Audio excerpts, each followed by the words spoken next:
Good evening, everyone, and ma'am. It is a privilege to introduce Dr. Lakshmi R. Dubey, a dynamic and experienced academic leader specializing in agriculture economics. Dr. Dubey currently holds the position of IC Associate Professor and Head of Agriculture Economics at the College of Agri-Business Management, SG Agriculture University, Sardar Kurishnagar. She works with passion for strengthening the education system with a skill building, interactive approach, and advancing research the benefits of the farming community.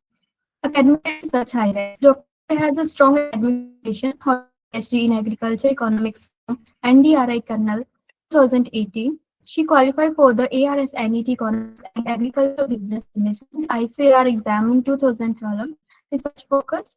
Her doctoral research focused on investment opportunities and technological change differentials between crops and milk production in IPM. She has over 11 years of total experience in teaching, research, and extension, serving as an assistant professor and now IC associate professor at SDAU since 2014.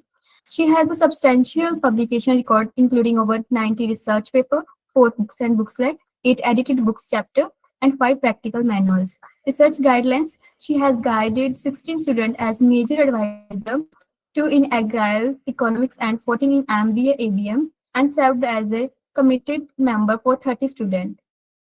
Also led or co-ed 11 AGRESCSO experiments, resulting in 3 recommendations. With leaderships and organization, Dr. Dubey has demonstrated proven ability towards steering improvement with dynamic leadership at various levels. Head of department, she actively contributed to the establishment and the function of the College of Agri-Business Management. She has served in different focused roles, including assistants recruited girls for 5 years, placement students, counseling placements, officer for 8+ years, and academic in charge. Awards. She is a recipient of 4 Young Scientist Academic Awards and 8 Academic Research Contribution Awards. Please join me in welcoming Dr. Lakshmi R. Dubey. Thank you.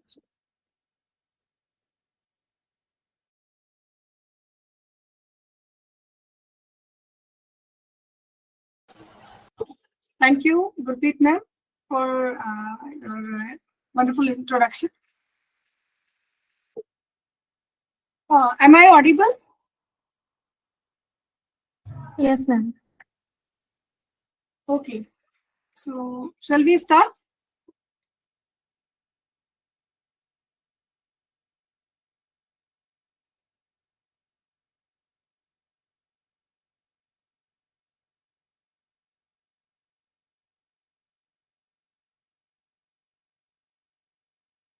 Ma'am, my presentation is visible? Yes, ma'am. Okay. So, hello everyone, and a very warm welcome to all of you in this session on value addition and agribusiness.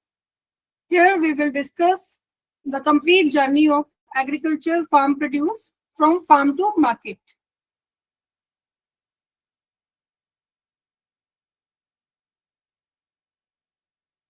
I would like to request all the participants, if possible, please on your video, if possible. And in this presentation, we will cover 3 important aspects of agri value chain. First one, post-harvest management. Second, market linkages. And third is agri startups. And before coming to the main content, I would like to share like why this discussion is important. As we know, in India, a large proportion of produce is lost due to the mismanagement of the post-harvest practices, and as well as due to the lacuna of our infrastructures and cold chain. The second important thing is value addition. So, value addition means adding the value in the raw farm produce. And by adding the value in raw farm produce, we can increase the retail price by 15 to 50%. So, this is also important to address. Like farmers, they are doing very hard work, but they are not getting better price for their produce. So how they can get better prices, can get better share in consumer rupee? That's why this discussion is important. And third important aspect is market linkage. When farmer align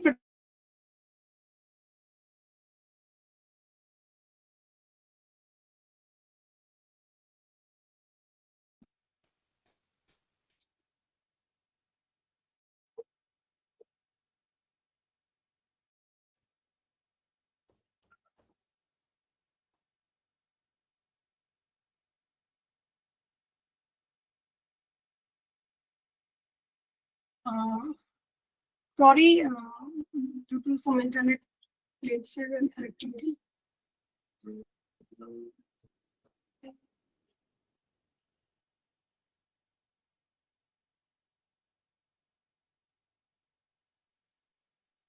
Gurpreet ma'am, my slides are visible.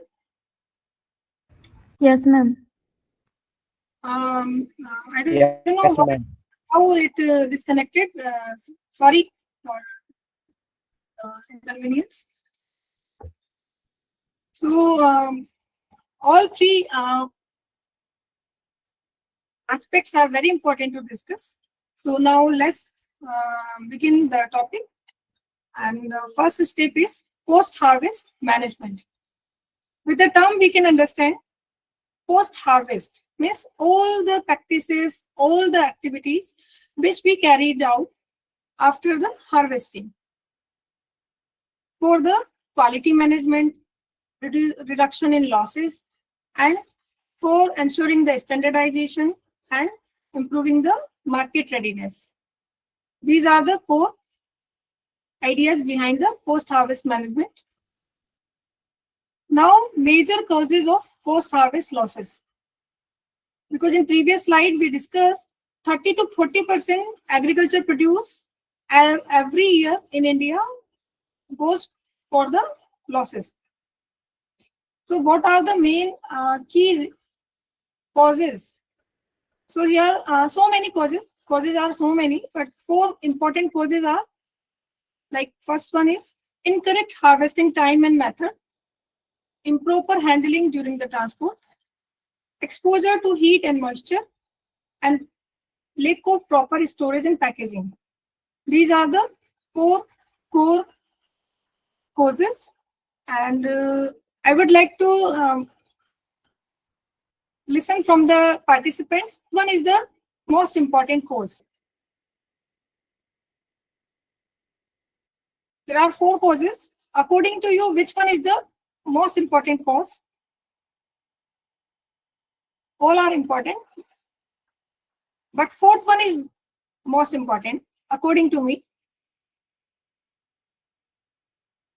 Okay, so these are the causes. Now we will discuss the remedies. How these losses, the recommended and ideal harvesting practices. If we will adopt these practices, we can reduce the losses. In this, first one is harvest as at the correct maturity stage. So it is always advisable. We should harvest produce at the optimum maturity, which ensures the better taste, color, storability, and market acceptance. And at the time of harvesting, using the clean and sharp tools is also recommended because it reduces the physical injury to the plants, crops, and which is a very because physical injuries are the entry points for the microbes and pathogens. The third important aspect is harvest during the cooler part of the day. So it is always advisable. We should do harvesting hours or in evening hours. We should avoid daytime because of the heat stress. And fourth is handle operations because we know agriculture produces are perishable and have more water content, especially fruits and vegetables. So that's why we should handle carefully for improving the shelf life and their texture. Now, the key steps involved in the post-harvest management process. There are 8 steps. We should mostly, these are not fixed steps. So many times, 1 and 2 steps maybe repeat, like storage. Maybe you have to need to store raw material before processing, even after processing also. But generally, these are the 8 steps which we followed in post-harvest management.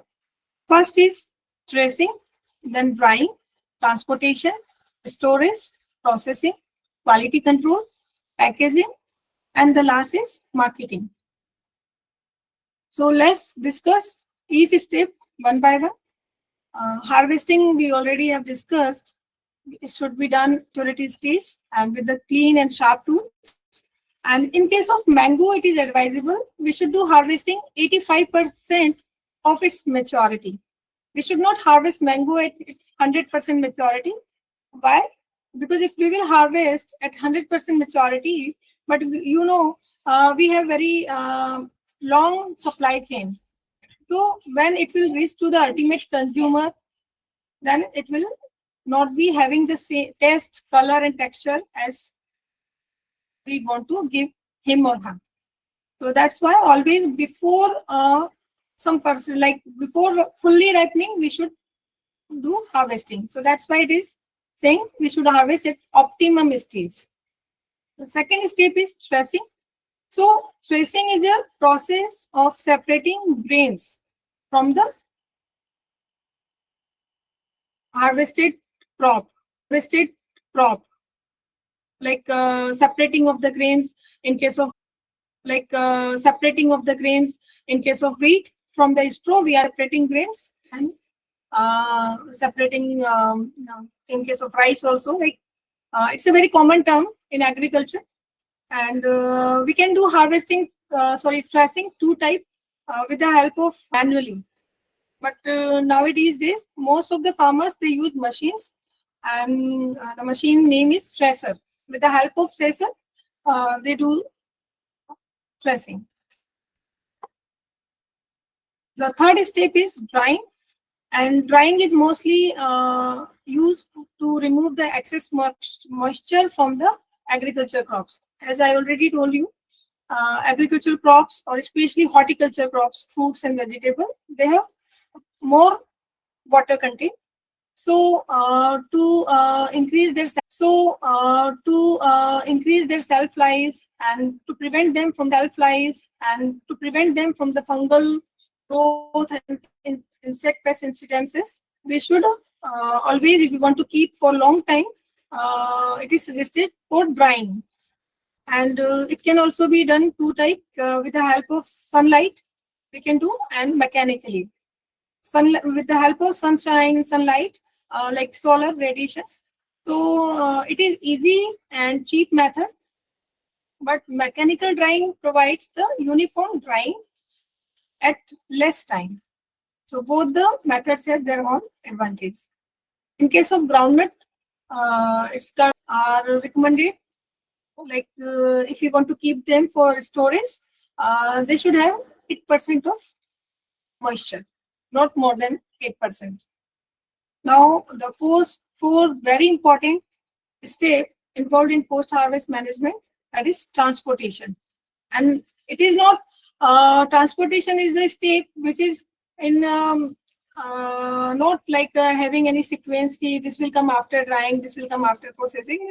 In entire value chain, you have to do transportation. For raw materials also, you have to transport your raw material.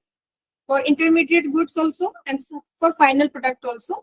Even after final product, it goes to wholesaler, and then from wholesaler to retailers, and from there to ultimate consumers. So transportation is very important. If transportation is proper, because agriculture produce are very delicate and perishable, so always we should take care of the proper transportation. And we should always, it is always suggested that we should keep them in ventilated hard boxes or crates rather than the gunny bags.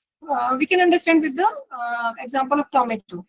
If we will transport tomato from one state to another state in gunny bags, you can understand the situation. The fifth step is storage, and storage prevents spoilage, pest infestation, and quality losses. And if we talk about types of storage, so there are 4 types of storage structures. First is traditional system like poti, gola, matka, which is low cost and provide the limited protection from the pest and moisture. Second storage structure is modern metallic and concrete beams and silos, which provide airtight conditions. Third storage is cold storage units, and these are mostly used for perishable crops.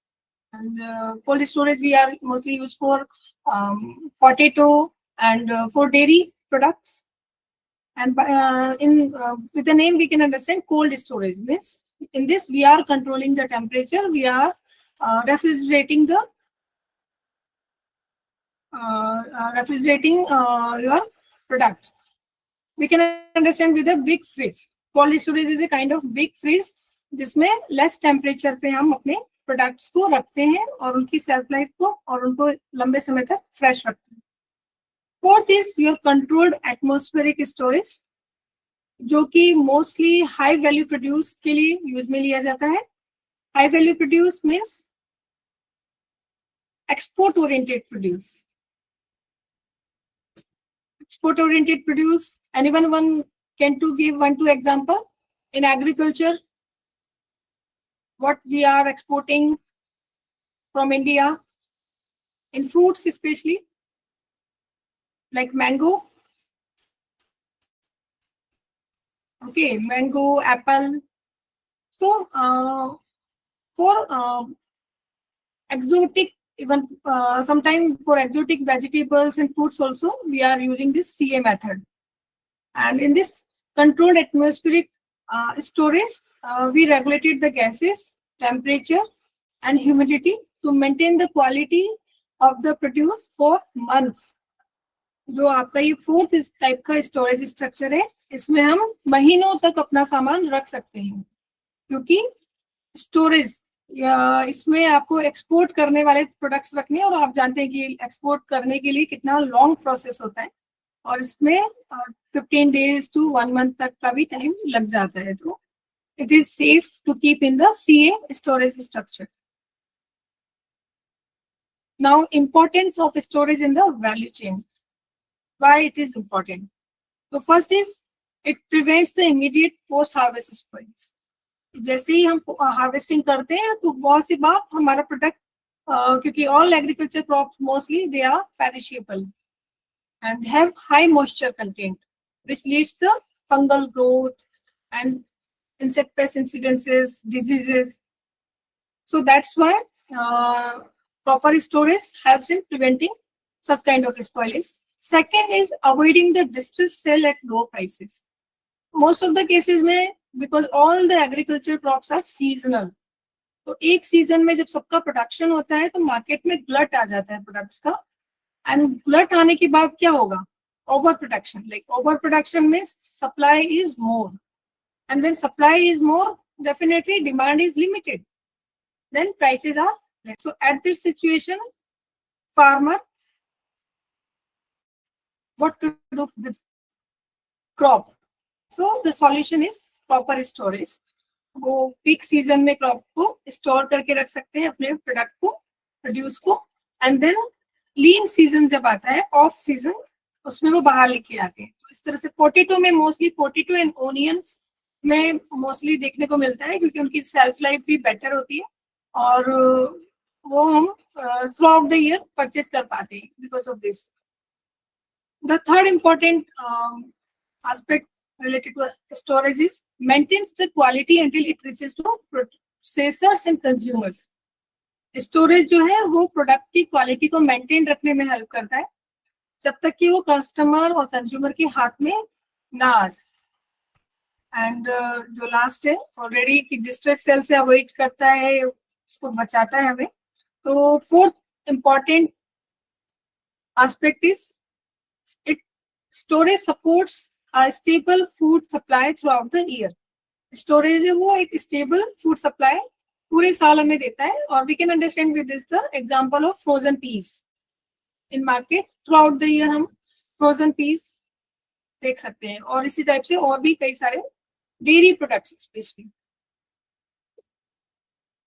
Now the sixth step is processing. And this step is also very important because it is directly linked with the value addition.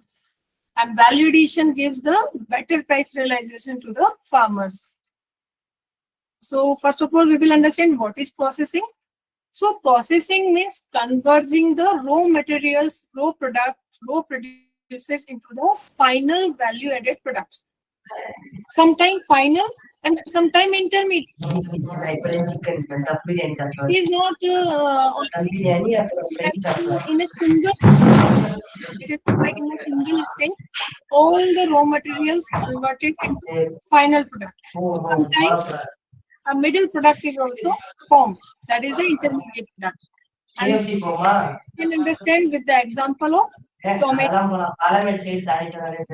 With the pictures only we can see here. The raw Participant, tomato. please your mic.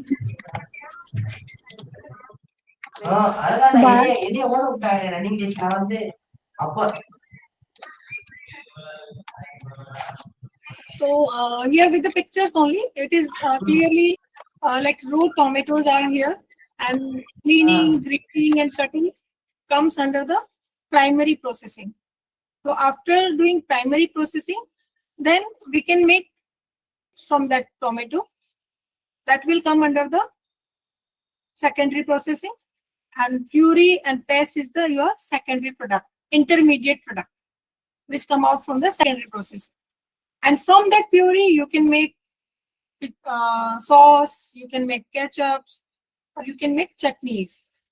So sauce, ketchup, and chutneys are the final product, and you get these products with the help of tertiary processing. So here raw tomatoes cutting is primary processing, making puree from that secondary processing, and after that making sauces and your ketchups from that puree is your tertiary processing. Here also we can understand different levels of food processing. So in